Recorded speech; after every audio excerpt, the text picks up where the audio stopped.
Welcome to Gold Derby. I'm senior editor Denton Davidson here with Jeremy Strong, a Golden Globe nominee for his portrayal of Roy Cohn in Ali Abassi's The Apprentice. First of all, congrats on the Golden Globe nomination. I mean, that's a feat just considering what it was just to get this movie seen. Thank you so much. Thank you. So how does that feel like as an actor to finally get this movie out there? Um, it felt great, to be honest. As you know, it's been a real kind of uphill battle to get to find any traction for this movie. Um, and in a way, the movie, couldn't find the distribution. People were afraid to touch the movie. People have been, I think, hesitant to engage with the movie because because of the political charge. But the thing that I love about the movie and the reason that I did the movie is purely in a creative column. It's a character study, and Ali Abassi is a really it's an overused term, but he's a visionary. Just a great filmmaker. If you look at Border and Holy Spider, and these characters, Roy Cohn and the character of Donald Trump, in terms of our work as actors and the kind of class five ascent in terms of practicing this art form. This was an incredibly challenging and gratifying thing. So it meant the world to me that it was received by the community and to be acknowledged by the Globes. And I mean, it wasn't an easy yes, from what I understand, to play Roy Cohn. I mean, he's a very I don't even know if divisive. Donald Trump is divisive. I think Roy Cohn was mostly disliked in American history. So what does it take to Yeah, step into that? yeah, he's a really despised person. Yeah. Some people, it's been said of him that he was one of the worst human beings of the 20th century, which is really saying something. Um, you know, to be honest, my trepidation in taking on the role was not because I thought he was a vile, monstrous person. Um, I think that Iago is and Richard III are vile and monstrous, but as an actor, I'm interested in those characters and in getting under their skin and figuring out what what is the infernal engine that makes them go. Um, my hesitancy in taking on Roy, I think, was because there's a lot. There have been some documentaries about him that are incredible. That that if you're going to do it, you have to transcend something just mimetic and caricature. You have to, in a way, do something with a level of documentary realism. Almost, it has to have that level for me of precision and exactitude and emotional veracity. But also, it's been done on stage by Ron Liebman in Angels in America, Al Pacino in the Nichols film, James Woods in Citizen Cone. But I guess I felt like I was blown away by the script. And for me, the holy grail as an actor has always been the kind of transformational, chameleonic work that certain actors have done that I've always aspired to do. And this was really part and parcel the greatest chance I've ever been given to do that, and sort of the narrowest and most precarious limb to go out on creatively, which was exciting and scary. And to me, that's the kind of binary code that you need to enter into something. And this was a unique part of his history, this relationship with Donald Trump. So what surprised you the most about that? Well, it really is this sort of dark chrysalis from the mid 70s to the mid 80s that formed Donald Trump's worldview and ideology. Roy Cohn's kind of dictum, always attack, deny everything, never admit defeat, which is explored in the film. Those are rooted in historical record, and you can trace that relationship and see the sort of terrible fruit that it's born today. I thought about this when I worked on Succession. Emerson said, behind every institution is the shadow of a man. And on Succession, I thought, well, behind the media, our version of Fox News was Logan Roy. And in this case, it's Roy Cohn. And we, in a sense, are all living under Roy Cohn's shadow, whether we realize it or not. We're in Roy Cohn's world now in 2024 still, for a moment. And when you take on a role like this, are you like obsessive with the mannerisms? Like, do you want to get those just right, or do you sort of let stuff like that go? Like, how deep into this do you get? I'm obsessive. Yeah. Yeah. Yes. And the tan, I mean, the hair and makeup people did a great job as well. Did that help you get into this? Yeah. I mean, I was doing that. I was going to believe it or not, there's like a tanning place in Dumbo in New York that's pretty great. The physical stuff is really key. I had to lose a lot of weight. I had to transform myself physically, altering your appearance, changing your voice, all of that. I think if I have a philosophy as an actor, something that he says in Hamlet, Shakespeare wrote, that use can almost change the stamp of nature. That if you do something enough, if you apply yourself rigorously enough for months and months and months and months and months, you can change the stamp of your nature. You can like rearrange yourself molecularly. At least that's the belief that you have and the feeling that you have. And before I can walk onto a set, I need to have that belief. I'm not obsessed with what you said about the mannerisms. I guess I have a belief that if you study it enough, relentlessly enough, until your face turns blue, and then you keep going, eventually you internalize, and sort of by osmosis you absorb all of those things, and they just come out of you without thinking about it. I wouldn't want to consciously ever, Roy had a habit of licking his lips. My intention was to never lick my lips, because I didn't want to do, David Mamet said, invent nothing, deny nothing, which I think is a pretty good way to go about it. That if it comes out of your unconscious, great. If you do it in a contrived way, I think it's cheap, and I wouldn't want to do that. So it's really just the 10,000 hours. And if you really do that and commit to it and do it in the right way, I remember reading an interview with Ben Kingsley when he did Gandhi. It has to be ingrained. He spent time at the loom. He spent time, just assimilating himself to that world and that person, and then eventually it takes possession of you, and kind of you tip over into it and it overtakes you, which happened to me and Sebastian on this movie.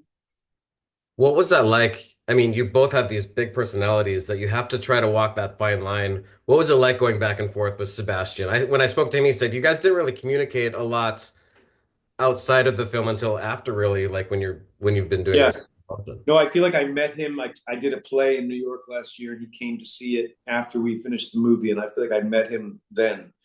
Listen, it was incredible. I think it was my favorite experience ever working with an actor. The movie is a love story in a way. We both thought of it like Midnight Cowboy. But Sebastian and I, and this was a discovery for me and I think for him, we're very similar. We're both incredibly immersive in the way we work. I think we had to be for this. We both sort of stayed in our kind of in a pretty myopic level of focus, and we just, it was like jazz. We just sort of played off of each other, and I trusted him. He trusted me. I think his work in this movie is utterly fearless, and I think we both had to be as fearless as we possibly could. I remember, I worked on Lincoln, which was an incredible experience for me for so many reasons. But I remember before we started shooting, we were down outside of Richmond, Virginia, and David Strathairn and I We're on the second floor, second story of the White House set that Rick Carter had made. And we saw this stovepipe hat coming up the stairs on the other end of the hallway. And it was the first time either of us had seen Daniel as Lincoln. And David turned to me and he said, "Spirits walk." And it was like a chilling moment. And I remember the day before we started shooting this, I snuck onto a soundstage where Ali and Sebastian and Maria were recreating a famous Oprah interview. And I kind of lurched there in the corner. And I had that same feeling of Spirits Walk, seeing Sebastian and Maria and seeing the uncanny level of not just mimetic accuracy, but like that X factor that is an ineffable thing, but that he had and that I knew I needed to have. And yeah, it was really it was just a really kind of we were together in this kind of phantasmagoric dream nightmare of this movie. And you're also bringing these characters sort of full circle because I watched it. You know the bad things that Roy Cohn has done. There's something that makes you feel sorry for him and appreciate at least where he's coming from. What do you think that this I believe Yeah, what do you think this movie says to people who just say these are terrible people with no redeeming qualities? I think this helps you sort of see the full human. I guess I think that that's a dangerous attitude to take. Uh, a lot of the resistance to this movie has actually not been from the right. It's been from liberals who don't want to see these people, quote unquote, humanized. But I hate to say it, they are in fact people. And listen, I don't agree with just about anything Roy Cohn ever said or did, but I do find a lot to empathize with in him and to pity in him. I think his life is essentially a tragic life. I think it's a tragedy of self-denial. He denied his own nature. He denied central aspects of his nature, and he denied reality, and he denied truth. He had a flagrant disregard for the truth, which you can see where that has led us. He's in a way the kind of progenitor of fake news. But to me, Roy Cohn is someone who his sort of early wounds were so bottomless, and his need to compensate for this sort of hole in himself. He spent his life trying to acquire power and clout. And, both of them, he and Donald, I think just never wanted to feel as powerless and valueless and unspecial as they once felt. And they were both hell bent on never feeling that way ever again. But I've heard Sean Penn quote this William Saroyan thing a bunch of times, and in it is a line that I think I've thought about a lot talking about this movie. He said, "Despise evil and ungodliness, but men of ungodliness and evil, these understand." And that's the role of storytelling. We are meant to, as storytellers and as filmmakers, hold a mirror up to nature and understand the human condition. If we've gotten into a time where we only want to understand the narrow part of the human condition that we want to look at that makes us feel good, then we're really in trouble of not learning from history and repeat and being condemned to repeat ourselves. So I think an attitude of empathy, which you're forced to take as an actor, is a really important thing in our 2025 world. Otherwise, we're just in Roy Cohn's world of hateful, divisiveness and sort of judgment, cynicism, and nihilism. And we see Roy have sort of this empathy and sympathy towards Donald. We see Yeah, the meeting. What do you think it was really about Donald Trump that he allowed into his life? Because he was a busy man. He had the big career already. yeah. What I mean, what did he see in Donald? Well, in a way, that's a conceit of the film, the way they met, at this place, Le Club. I think Donald sort of approached Roy in real life. Roy was the power broker, the fixer, the sort of ultimate New York lawyer who represented everyone, on both sides of the aisle. Uh, um, I think he saw in Trump, they were both these outsiders from the outer boroughs who had a tremendous amount of drive. Roy Cohn, for all of his, villainy, was a gleeful guy who had a tremendous life force and elan, and was a very charismatic guy. And I think he saw something in young Trump that just had a great deal of potential, and was interested in being that mentor. That thing of like, when a student is ready, a teacher appears. It's like they found each other at the right moment in Donald's life. And I also think, listen, Roy had a habit of kind of these unrequited relationships. I think this is a love story. I think it's a platonic love story. But I do think that Roy was a deeply lonely person who wanted to have something to offer and be esteemed. And I think young Donald Trump, really esteemed him and looked up to him. And it was a symbiotic relationship.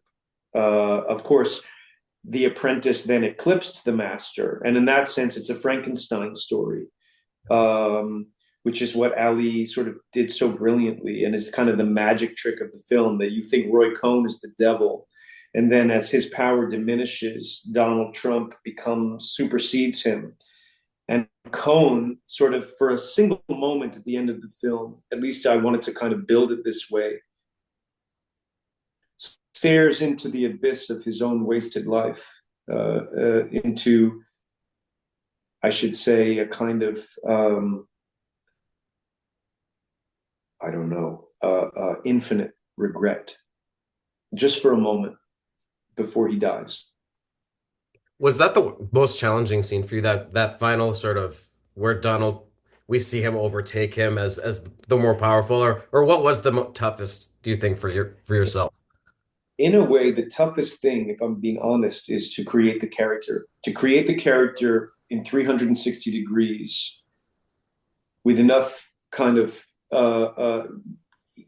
I think of it almost like rain clouds. Like they have to be completely saturated so that when you walk onto the set, you're ready to rain and you're ready to lightning and you're ready to thunder.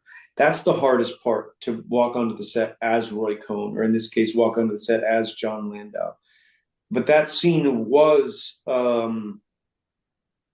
difficult, and in a way, an example of the kind of collaborative power of filmmaking, because the birthday cake was an instinct that I had, that I texted to Ali the night before, and then we had a birthday cake on the day. There was something about looking at an American flag with all these sparkle, with these like sparkly candles on them, and seeing